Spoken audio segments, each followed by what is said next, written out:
All right, good morning, everyone. Thank you for joining today's breakout session on Telebehavioral Health 101. My name is Ray Dizon. I am the project coordinator for the National Consortium of Telehealth Resource Centers, and I'll be your moderator for today. A few housekeeping tips. Your video and audio have been turned off. So if you want to ask questions, we encourage you to use the Event Mobi app to type in your questions there for record-keeping purposes. So I'll go ahead and introduce our speaker for today, Jay Ostrowski. He is a consultative partner with the Mid-Atlantic Telehealth Resource Center. And take it away, Jay. Hey, thanks for joining me, everybody. I'm happy that you're here, and we'll be going through things pretty quickly. We have a lot to share today, and this is part one of two. You'll be able to watch each standalone, but we think they're different content in each, and I think there's a little bit of overlap, but I think you'll greatly appreciate both. We're covering a lot of ground because we have a lot of people in different backgrounds.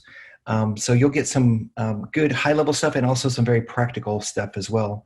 So again, my name is Jay Ostrowski. I'm a licensed professional counselor, and I've been working in telehealth for quite a long time now. I saw my first client in via telehealth in the late 90s.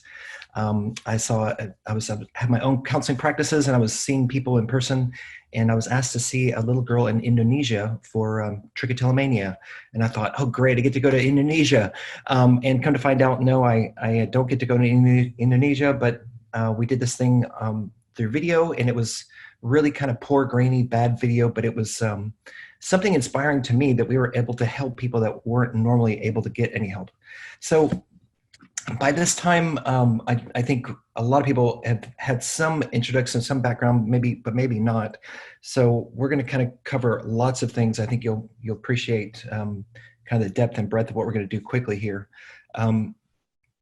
My disclosures, wear several different hats. One of them with the Mid-Atlantic Telehealth Resource Center. I'm a counselor supervisor and CEO of Behavioral Health Innovation and Adaptive Telehealth. And I was creator of the board certification in Telemental Health. And so I can share more about that later. We have a lot of resources also at the end of this that I think you'll appreciate as well. So we're going to go over lots of different areas, but we're going to cover at least these things: what's required, crossing state lines, best practices, reimbursement. Some of these that are higher level than others, and again, more in depth on the other seminar. There is more to tell you even than these two, but we'll give you resources on how to get even more help throughout the session. If you're new to this and you're just kind of overwhelmed, welcome. It is a little bit much to learn these things quickly. So we're going to, in our second seminar, we're going to tell you like really kind of bullet point what you need to do to get going. And then there's more to learn over time as you get up to speed. But as telehealth resource centers, we're here to help you. So after these webinars, you're able to contact us and ask for more things. We have more web resources we'll show where you can do a lot of self-research.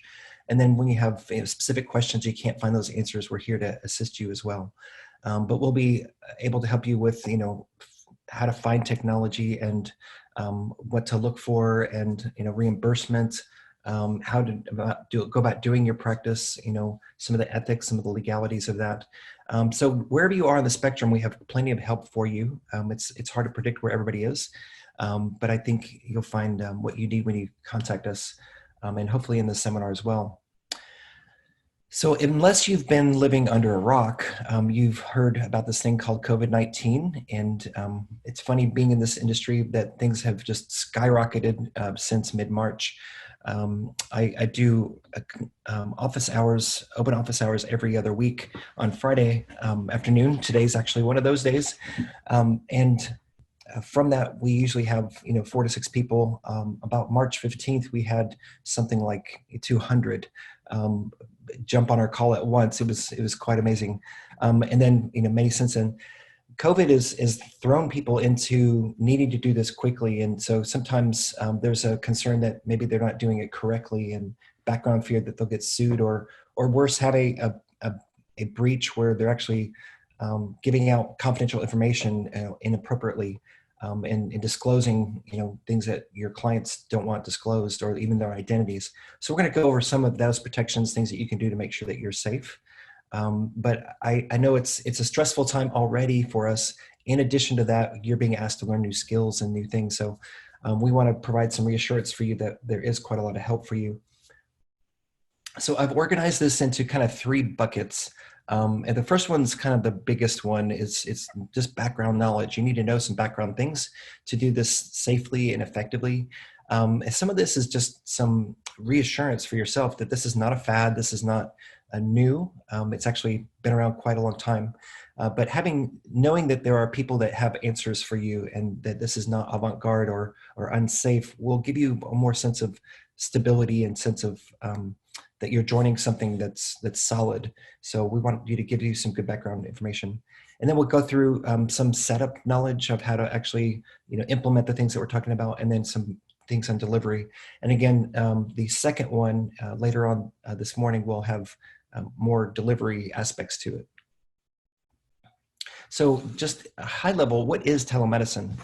Some people think of it being as very separate or needing separate, lots of different separate things, but it's really just doing your practice that you would do in person, but doing it through video. There are multiple modalities we'll go over, but today we're talking primarily about the video conduction of services, because that's typically where we get reimbursed, although there's some caveats to that. But it's just medicine doing this online. So you might be a psychiatrist watching, a nurse practitioner, or a counselor, psychologist, social worker, marriage and family therapist, addictions counselor, peer support specialist, whatever your profession is that you're doing some kind of mental health work, this applies to you. Mental health, obviously, mental health care in general solves many problems and reduces costs. Telehealth in general also brings to bear lots of resources at the point of someone's home or literally in their pocket, wherever they might be. And so some of the work I do is on very remote islands or other countries where they don't have health care providers. Some of the other projects are in like the Appalachian Mountains or the Cascade, where they don't have providers easily accessible, or to travel a long ways. So there's high value to this. It reduces costs and gets access to care quickly. So I think you'll find a lot of value once you get into this. Again, I mentioned it's been around for a very long time, and there's a little debate over when exactly it started. Some people like to go farther back, when they dropped parachuted radios into places, but for the most part, most people agree that the video components are the 1950s, where this first began, where we're doing telesupervision for psychiatrists through TV cameras, and later a psychiatrist in Boston did this to reduce travel time. So it's been around quite a lot, and the government has been a big player in advancing that. But when you look for these terms, you'll find that sometimes it's difficult to find out how do I find this information, because they call it many different things. In a paper I wrote in 2015, I found 46 different terms for telemental health or telebehavioral health.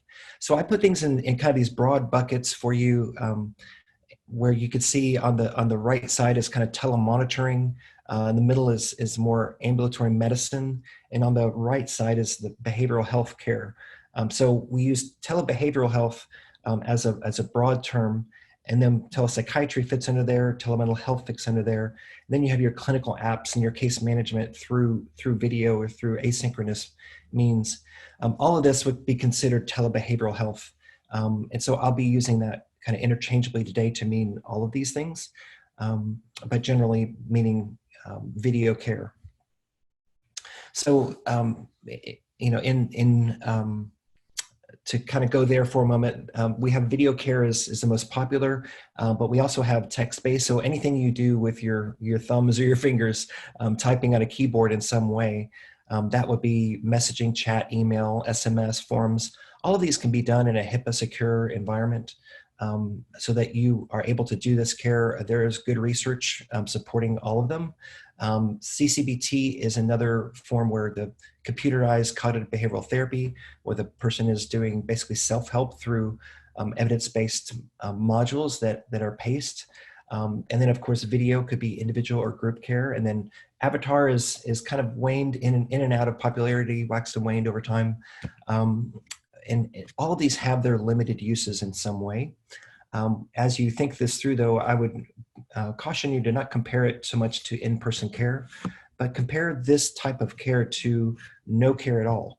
So most people that are getting mental health care suddenly could not get any care when the virus hit because of the shutdowns and lockdowns and people being forced into isolation. At that time, there was this surge of people getting video care. And quite a few people found like, oh, actually, I can get, a good care doing this. And I think many providers also learned that, well, actually, I can do this work where I didn't think I could do this work before. So there's quite a lot of video now happening, even though some people are returning to work. But I think a lot of customers are finding, clients, patients are finding that they can get the care that they need and not have to go into an office and get exposed to a virus. So we're seeing that the trends are that a lot of people are doing video, and a lot of people are expecting that they'll continue to do video in some way indefinitely, even when they have their in-person practice. We're expecting the virus to kind of come and go for possibly several years. So it's smart practice for everybody to be taking on some form of telemental health, telebehavioral health services as a line of business and weave that into your normal practice. Depending on your population and the things that you're doing, these different use cases are useful for different things. And if you need to learn more about that, there's more on our websites, and you can call us for a consultation as well if that fits what your needs are. But a lot of these are thought of in different ways, depending on the payer source. Maybe it's you have a fee-for-service model where you do need to do more live care. Some insurance companies are contracting to allow and permit some asynchronous paid encounters. For the most part, it's video though, and that being individual or group. But if it's a cash service or capitated environment, we're seeing a lot more of the self-help and messaging systems in self-help CCBT in combination with video. So self-help doesn't mean that they're going to be, helped completely 100%. There's a reason the self-help aisles never got rid of therapy in general, because we do need professionals, overseeing how people interpret and apply that material. But I think you're going to see a surge of this over time as we continue this shortage of healthcare providers, that we're going to need to empower patients and clients to do more of their own help while we guide them through that help. And that can be done through video or through text-based means. Telemedicine is being used all over the map. So dermatology, psychiatry, infectious disease, pain management, just about every profession is using telemedicine in some way. This is a picture of a cart that's being used in hospitals. But again, much of this can be done in many different ways. But originally, a lot of this was done through what's called a hub and a spoke. So one hub would be like the main base where a lot of doctors are in a hospital, and the spokes would be a lot of little clinics out in different rural areas that didn't have a provider, or a hospital would have a cart where the cart would go from bed to bed, and the provider would be on a video on that cart. And now this is actually being done through laptops. Quite of this, like a laptop being carried from nursing home patient to nursing home patient, or in patients' homes, and the provider is at home and the patient is home, and they're getting this care asynchronously or synchronously. So the advancements that have been done over the last maybe 10 years, with internet being ubiquitous, technology being quite advanced in the software and the hardware, a lot of this can be done now. Actually, almost all of it can be done through laptops. So for me, I practice online. I use a MacBook Pro. A lot of my clients use Chromebooks or actually a telephone. So if you have a browser, you can do secure, HIPAA secure video. So again, it's a lot easier and less expensive than it used to be, and still with the same security measures that you would expect. No, there is question marks when you're first starting of, is this really any good? And I can say it's as good as the provider that's providing the service. research is, there's quite a lot of research, literally thousands of research articles, even meta studies showing that the the outcome of in-person versus telemental health is the same amount of treatment goals met, symptoms reduced, client satisfaction is very high for telemental services. Now, there might be some caveats where that's not the case because of a number of factors. And that could be the setup, the use of technology, the onboarding, how they onboarded the client or the provider. Did they do the pre-work that we're going to talk about in the next session to make sure it's a good encounter?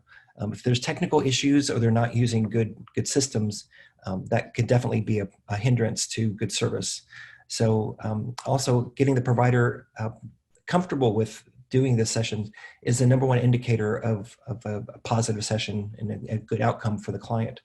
But we are seeing that clients have lower no-show rates than in person, and that's actually across all industries, in all states and all demographics, that people are more willing to show up to a video appointment than they are to an in-person appointment. So if you just kind of factor in your no-show rate, you'll find that the little bit that you spend on technology is typically less than the amount of a therapy session lost on that revenue. And you have a higher no-show rate across the board, and you have less costs in general. So it's important to know these kind of factors when you're thinking about getting services. You're thinking, oh no, more expenses. For me, I used to have 4 locations, 4 offices, and now I have just my home office. So I cut my overhead quite a bit, and clients are inputting their own data to fill out paperwork and create files for me through our software. From that, I've reduced quite a lot of my overhead and time by having a lot of this electronically done for me. So I think you'll find a lot of efficiencies also in how you do this. But we use the same services, same diagnosis, same methods. Although I will admit I can't do as much psychodrama anymore through video. There's quite a lot I can do. And there's also a critique some people have about not being able to see psychomotor agitation or things like that. What I find is that actually comes out in other ways, and I'm able to see that throughout a session. You can typically see if somebody has a twitch or an anxiety response. Sometimes it's in their voice, sometimes it's pressured speech, sometimes it's how they respond to things. So I think there's more there, more clinical data there that can be used, and typically experienced providers feel very comfortable doing this with the video sessions. Also, there's same clients. We see the entire DSM-5 spectrum, albeit probably not a few that are catatonic or that you wouldn't normally see in person. So everybody that you would see in person, you would see on video as well. So these are just a couple examples. I have more data in the slide deck itself at the end. So if you need that data, or you need other references, we have those, but this is just a couple of references. One of the important studies actually of about 100,000 veterans, which is quite a large sample size if you admit, showed a decrease of 25% fewer hospitalizations. And then of the hospitalizations, they had a 25% reduction in stays and in number of days they stayed. So that's just a huge amount of savings for the healthcare system. So I think that's definitely something that we need to look at if you're, in charge or part of a large health system. Should we be doing this? The answer is yes. Will it replace all your in-person work? Maybe not, but it can replace quite a lot of it. And for the patients that are sick or afraid of getting sick, this is ideal. It can be done remotely, even with low bandwidth. So I mentioned one of the places we do this is the setting. It can be the client's home and the provider's home. Typically, before COVID, the majority of work was done clinic to clinic, with a big trend growing towards a direct-to-consumer market. So I think of this in kind of 4 buckets in terms of settings. The settings matter because they change some of your setup and dynamics of what you'll need to do to be legal, ethical, secure. So the clinic to clinic, typically both clinics have secure, ecosystems and things in place to keep the technology secure. and the connection secure. In a clinic to X or clinic to home, or home to home, there are different dynamics that need to come into play. We'll come back to a little bit later, where you have to have different protocols to make sure it's a safe encounter, that you're able to do like disaster recovery, and able to also intervene if there's an emergency, and things like that. So in this slide, I just wanted to give you kind of some high-level buckets of things you need to be looking at, kind of a checklist for you.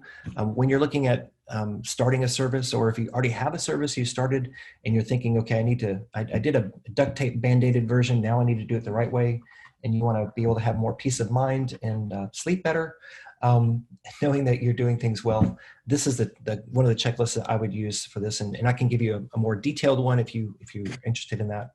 But basically, you want to think about security, HIPAA regulations.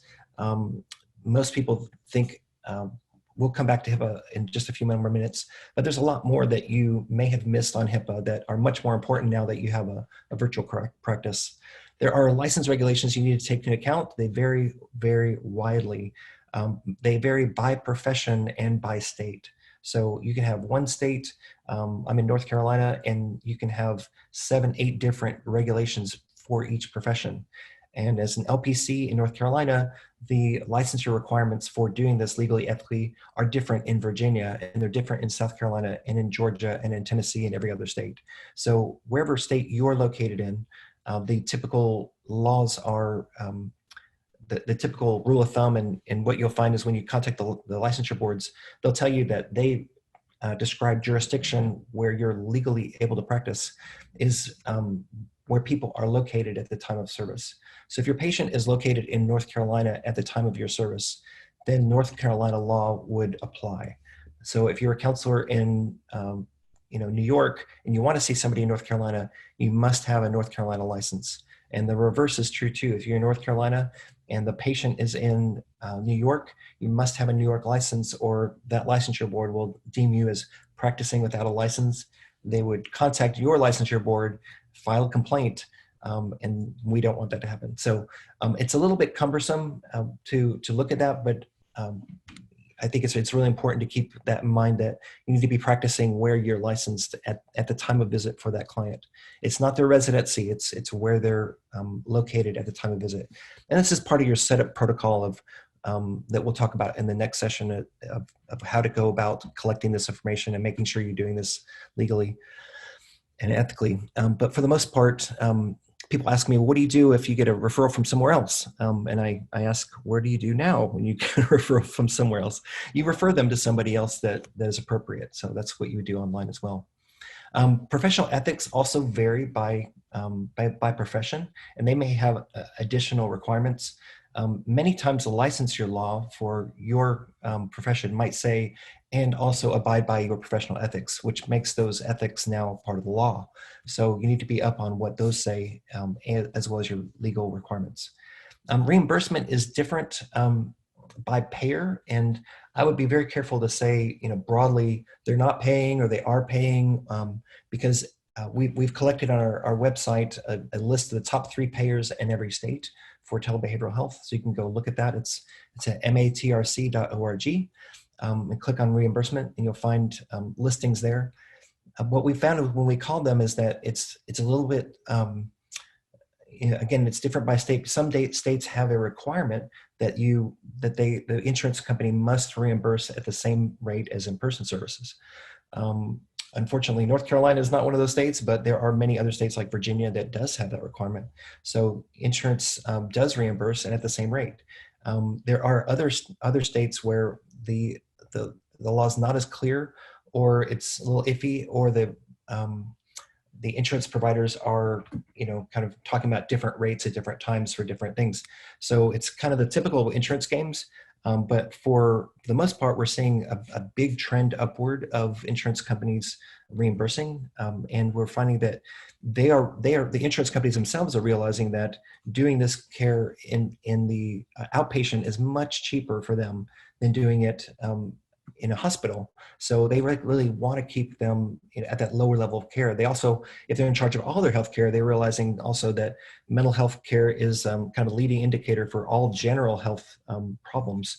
And that, I'm not quite saying that as properly, but when you have a mental health issue, that makes your other healthcare issues more acute and more problematic, because when you're depressed, you don't take your medication, you don't exercise, you don't do all the healthy things you normally would do, you don't take care of yourself, so all your diabetes, your heart conditions all get worse over time.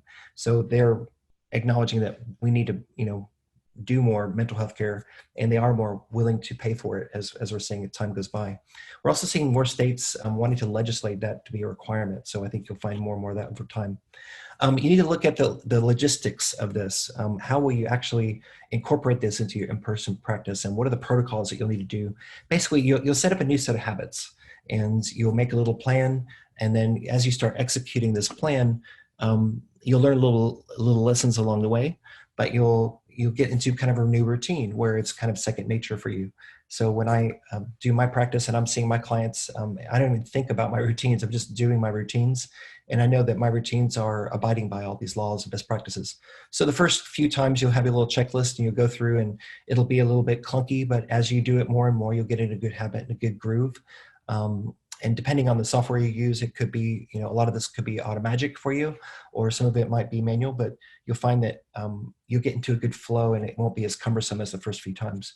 But I will acknowledge that the first few times it can be a little bit overwhelming, but again, we're here to help you out to get going. You also need to look at what's required for your setting. So we mentioned clinic to clinic work is different than clinic to home work. When you're at home as a provider, you need to be looking at the security of your own setting and the security of your patient setting. And there's a way that we can do that. We'll talk about that again a little bit later. Also, the tools for the job. So there are a wide variety of software that you could pick that does this video work. Some can replace your EMR. Some can be an add-on to it. Some people do it in parallel to their EMR. Some EMRs have some video embedded, and they're, some of them are good, some of them are not so good. Some of them are secure and some of them are not secure. So you do need to kick the tires a little bit and make sure that what you have is HIPAA secure and it's a good quality product. If it's not a good quality video, you need to shop around, and we're going to give you some tools on what to look at and how to shop around as well. And then hardware. So if you have your computer from 2010, it's time for an upgrade. So, and if you're using, an old Windows 5 or something like that, it's time for an upgrade. And you'll find that the performance of your computer, performance of your internet is greatly enhanced by something within the last 3 years. You'd also want to probably upgrade your router. Your router is one of those places that can really bottleneck your internet. And we have some recommendations on how to kind of boost that from time to time to make sure that it's clean and clear and you have good signal coming through. So your hardware can help that. You don't need to go buy a very expensive computer. A lot of my clients are using just a Chromebook for like $200. And you don't need an expensive camera either. You can add a camera, you can add a mic, but a lot of these are overkill. I just use my laptop with everything included and it works fine. So let me go back. This is this knowledge page is about kind of setting up a service in general. So this would be good for like a manager, or if you're a one-doc shop and you want to do all this yourself, it's good to know these things. When you have providers that are working for you, it's good for them to focus more on this, like how do I provide a good experience for my client? What can go wrong in a session when you're starting up, and how do I prevent that? And then what do I do when something does go wrong, either clinically, the client decompensates or they're suicidal, or technologically when something breaks or doesn't work well, what do I do about that? So there are protocols we'll talk about in the next session in more detail, and we'll touch on them here in a minute. But I would focus your knowledge on two different buckets. One is that setup of the previous slide, and then this one is the kind of the ongoing patient experience. And then again, for knowledge, there are lots of different types of services you can provide. So I just wanted to include this slide. You can reference it later on lots of different things that give you some ideas of what can be done. You can also contact me to ask more about what's possible. I have not met two companies doing the same thing because everybody has different populations. They want to do their services a little bit differently. They want to add a little bit here or there of different maybe worksheets or different slide or different library of content to kind of to add kind of meat to some of their therapy that the patient can use in between sessions. So when you're thinking about doing a video session, think about all the things you want to do in addition to that, in between sessions. Do you want to be able to message them back and forth? Do you want to restrict them from messaging back and forth? Do you want to charge them for messaging back and forth? Do you want to have them message a group, an anonymous group that you know who everybody is, but they don't know who each other is? It's not legal to do anonymous counseling, so you don't want to get into that kind of thing, but you do want to provide options if you find a business model that supports that. There's also lots of different types of treatment. You can provide tele-MAT, psychoeducation, relapse prevention groups, treatment team meetings, lots of different options. So I think you can explore that and get help for implementing those if you have need. They all have their little bit of nuances of little tiny things that you need to change just to make it a little bit better experience, but it's definitely possible and happening across the globe. So what could go wrong? I think that's a good question to ask because things, the one thing that we can count on is something will go wrong at some point. So while I'm a fanboy on telemental health, clearly I do have this kind of soberness of that many things can go wrong. And in some of my other seminars, I teach about how to handle some pretty scary circumstances, like somebody being psychotic online or somebody being suicidal. What would you do in that case? How do you need to prepare yourself for that? But we have some other things to consider too. First of all, if you get on a video and there's no connection at all, if you can't connect, that's one thing. If the other person can't connect, that's quite another. So are you prepared to handle those kind of questions? So that's easily trained by helping you do some troubleshooting in advance and know what are your options if there's no video, what are your options if there's no audio, and be prepared to provide those answers to somebody instead of having kind of a bad moment where you can't really do what you thought you'd want to do with your client. What happens if there's a disconnection during the session? I had one case when I was doing a great session and there was not a cloud in the sky. Everything was rocking along and suddenly the client disappeared. And I realized that my internet had gone out, and I lived in a really good neighborhood with high powered internet. And as I went out to get the mail, I noticed the cable company was out there cutting our cable on their way to fixing somebody else's cable. They cut ours. And so that happens. And what are you going to do when that happens? There should be a protocol in place. And we could talk about that again in a bit. And then privacy problems. How will you secure your environment to make sure it's private? It's a clinical environment when you're doing this from home. And then also helping the client ensure that they have a private environment when they're at home. Of course, breach of privacy. This is what we try to prevent with the HIPAA compliance. And then emergencies we mentioned. And then identifying and preventing illegal activities as you go through this. So, and then of course we have your ability to warn, your legal obligation to warn and protect if those pertain to you. Now, a lot of people ask me about, are things different in COVID? Some things are different and some things are the same. And there's a lot of misinformation that's going around. And because of that, we made a whole COVID page with lots of resources. And then I'm going to share that with you in just a bit. But the state licensure regulations are largely the same. And some have added an emergency clause where they're saying, if you're licensed in another state, you can see somebody here, but they have some procedures they want you to go through to make that a good encounter. And they want to know who you are and what you're doing. So there are, I think, 17, 18 states right now that are allowing you to cross state lines, but don't do that just willy-nilly. You want to make sure you're doing that properly and legally because you worked hard for your license. You don't want to get rid of it.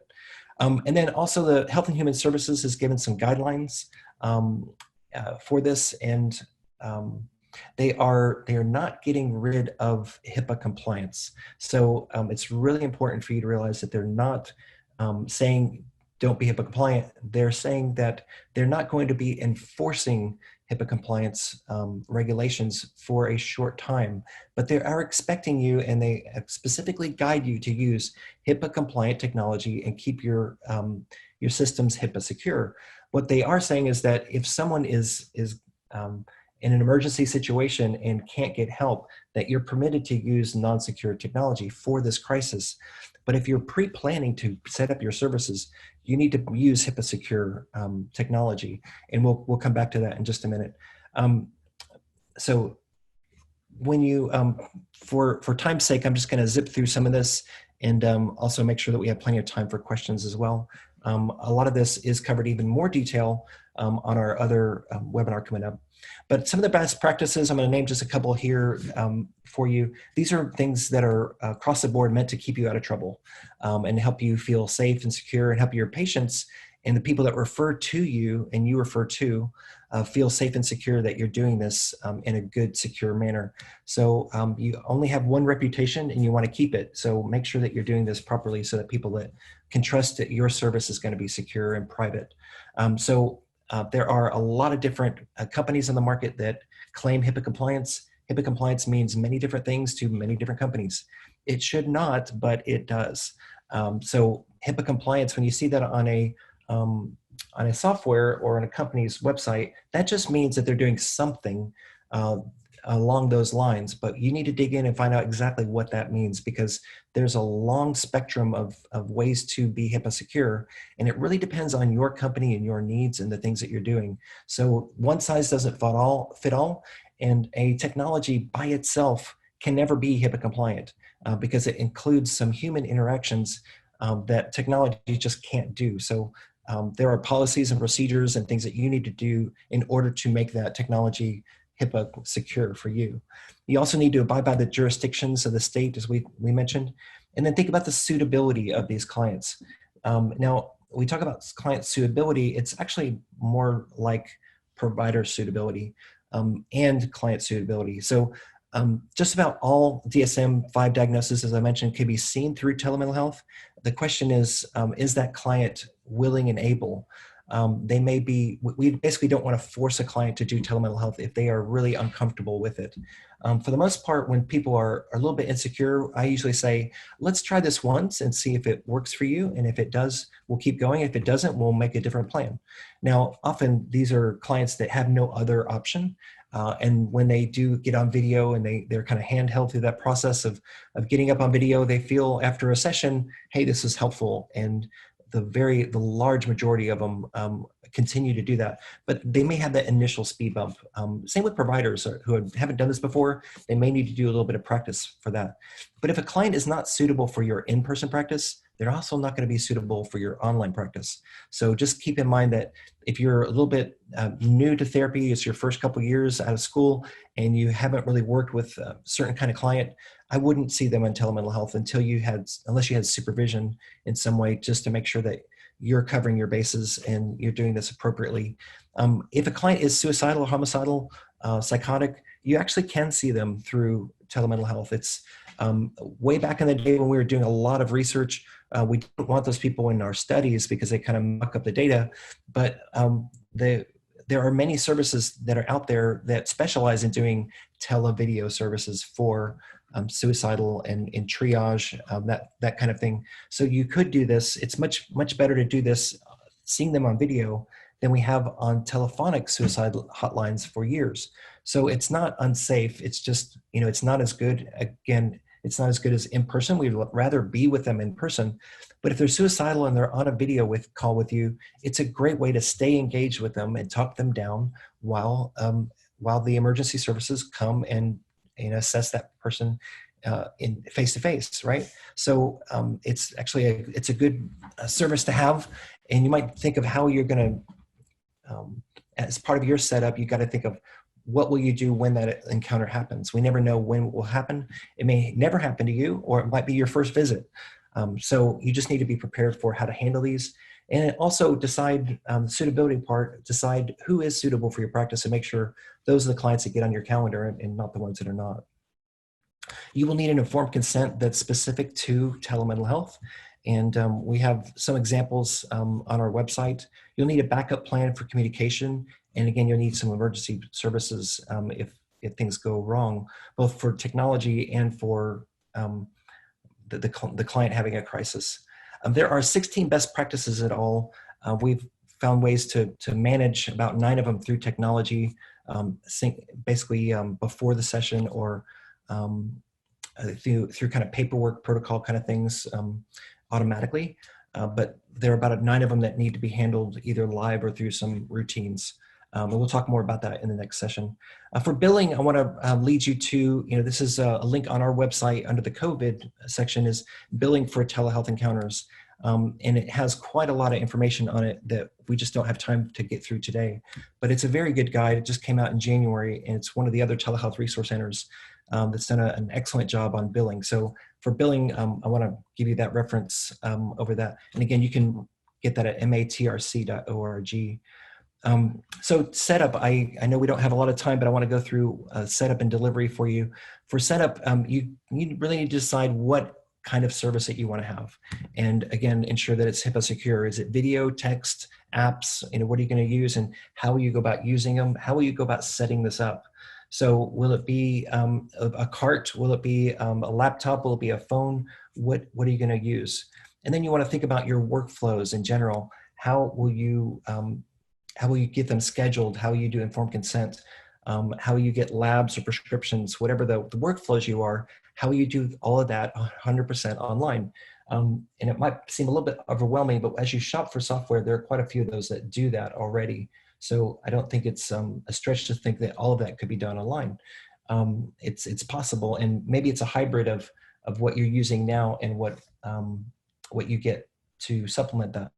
So just know that there are a lot of options for you, but for the most part, you need to think of how am I going to do this in a secure way. So this slide talks about HIPAA security in a direct-to-consumer environment. And when you look at this, you're working with a consultant, that's what this slide is about. You need to be thinking about how do you go from this red area where you're not compliant to this green area where you are compliant, because it's really a process. And some people, when they look at the amount of what HIPAA compliance really looks like, they get a little freaked out by it. And what I would do to calm you down is if you do a risk assessment, and these are available online, just you can type in HIPAA compliance risk assessment, or you can contact us and we'll help you get there. But you look at all the kind of places where there's security vulnerability and you make a plan for fixing those. And if you have that plan in place and you're chipping away at it over time, you'll be in good shape. So it can be a lot up front, but it is important that you do this. Your staff will need some training. You'll need some policy procedures, and then you implement and then you monitor this over time. One of the big places that people, I call them to address is the IP address, username, email address of these video sessions. So if you're sending this over the internet, it can be intercepted. And it's actually not a good idea to send them over email in general because email is not secure. Even with a client's permission, it's some associations would consider it unethical to do that. So there are secure systems, HIPAA secure systems that are not very expensive.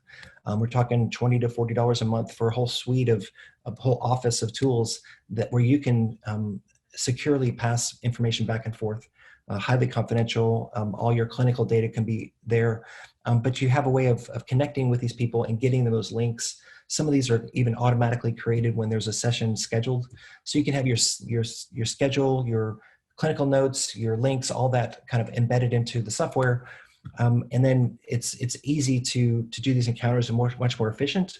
But what I want you to be wary of is that some of the information that you're passing on the internet might be protected health information, like the IP address, the username, email address, those kind of things.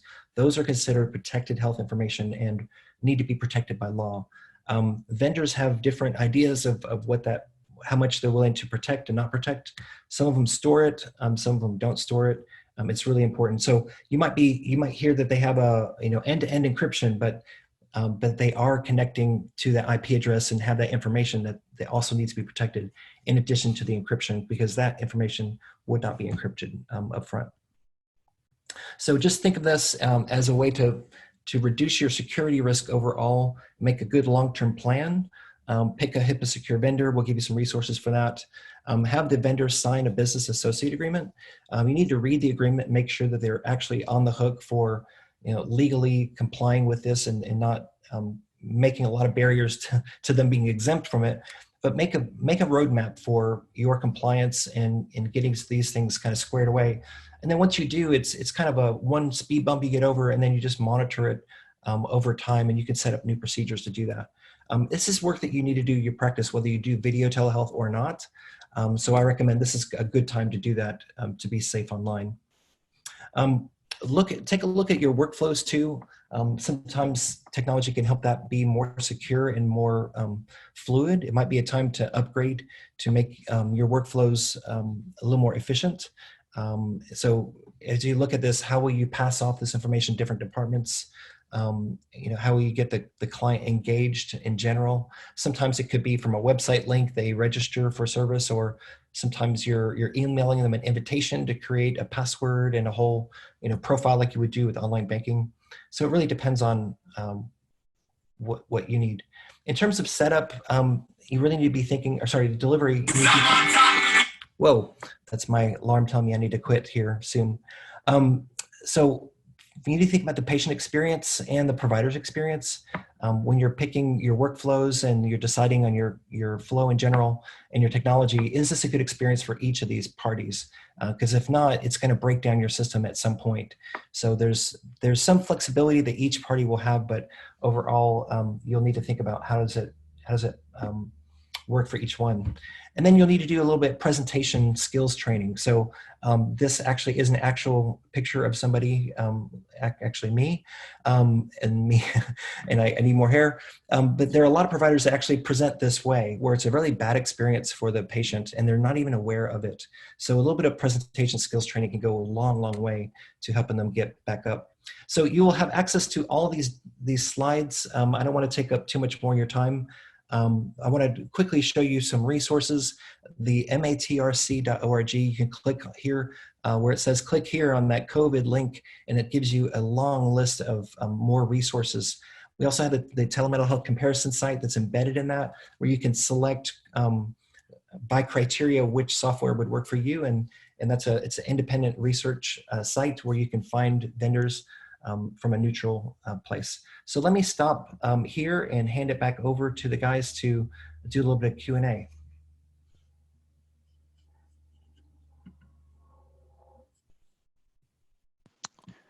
All right, thanks Jay for the great presentation. Sean, did you want to try pulling up the Q&A?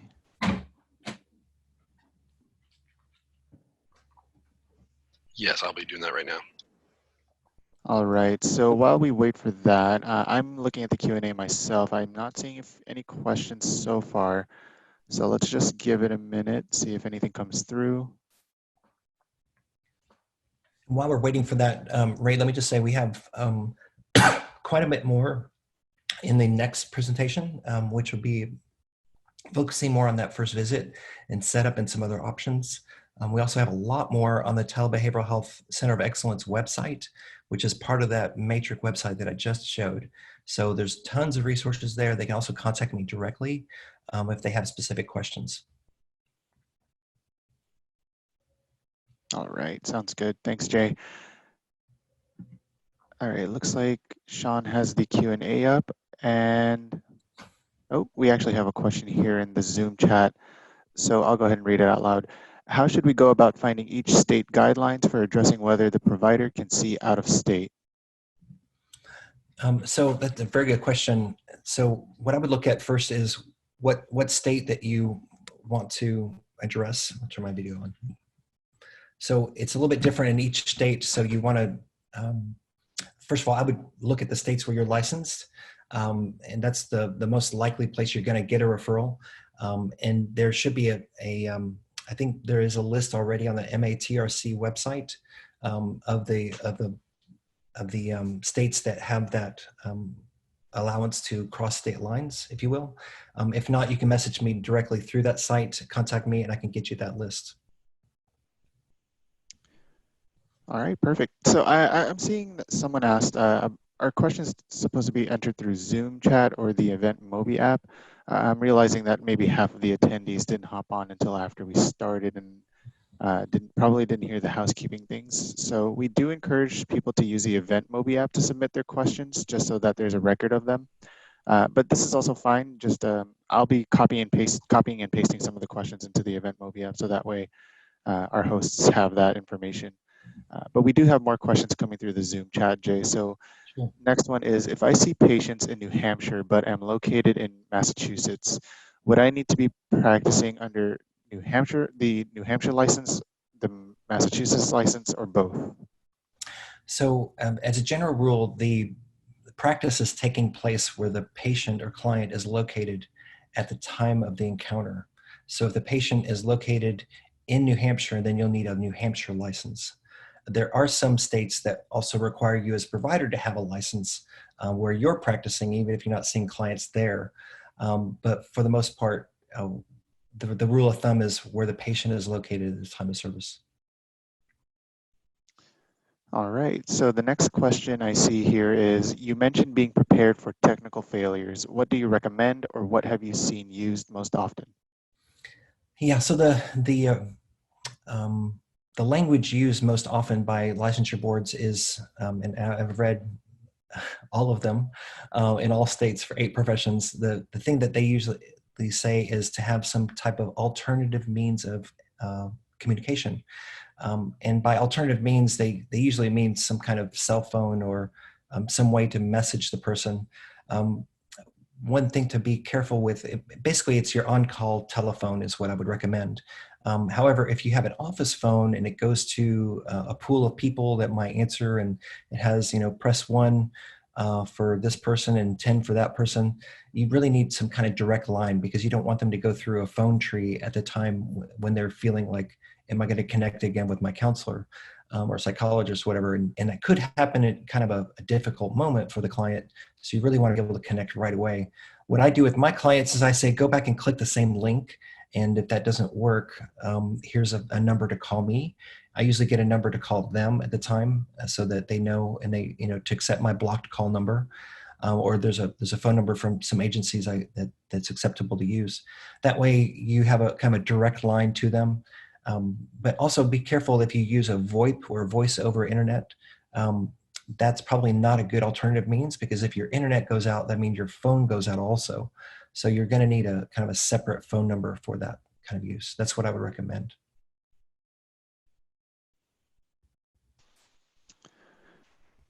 All right, great. So let's give it another minute. It looks like the questions have paused.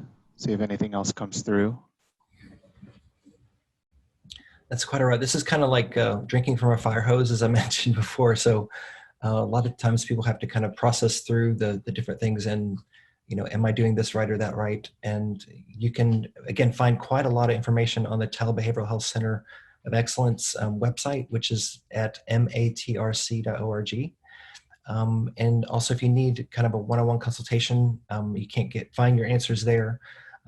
We can help you if you just contact us. But for the most part, you should be able to find most of the information on the website. But if it's hard to find, we can show you where to find it. All right, looks like another question just came through. Is there any licensing leeway for patients that may be away from home and have an urgent need if they are in Florida and you are in Massachusetts and you are not licensed in Florida? Yeah, sounds like somebody has a specific case. So yes, most states have a little bit of that leeway. They do want you to transfer care to somebody in their state. So you really need to look at Florida law to find out what is the case for that. But again, some of it kind of goes back to what does emergency mean, right? And um, I think you need to be thinking about, if you're in front of a licensure board, what are you going to tell them? In general, if a client's in crisis and they're asking for your help, and it's a very limited time, I think helping them is the ethical thing to do. If you want to continue to counsel them on an ongoing basis and they're in a state where you're not licensed, that would be considered practicing without a license. There are some states who say you can do this for 30 days or some even 3 months, but you just need to check with the licensure board. They also want you to contact them and let them know that you're doing this, so that they're not just hearing that you're practicing without a license. So it's really important to contact the licensure board and just ask them directly. Or you might need to refer them to a counselor in Florida. All right, and we got a thank you from the asker. Okay, Okay, let's give it another minute, see if any more questions come through. Oops. Hey, you're alarmed too. Yeah, and I'm available through the website if you need to contact me for a question, or if you might find the information you need there anyway. So be sure to go to the matrc.org, and all the COVID questions are on that COVID link. Click here for that. And then if you hit one of the drop-down menus, the Telebehavioral Health Center of Excellence is there and has tons of content about reimbursement and regulations and ethics and trainings and things like that. So quite a lot there, but if you don't find it, feel free to reach out to us and we're happy to help you. All right, so I'm not seeing any more questions come through the chat. Let me check the EventMobi app really quick. All right, I'm not seeing anything there either. So I think it's safe to end about 5 minutes early. I'm going to go ahead and recommend that the attendees, when you exit out, we really would appreciate your feedback. So if you go back to the EventMobi app to where you access the breakout session, towards the end of the page, there is a button that says session feedback. Please click on that and fill out the form. We really do appreciate your opinion. And thank you for joining us today.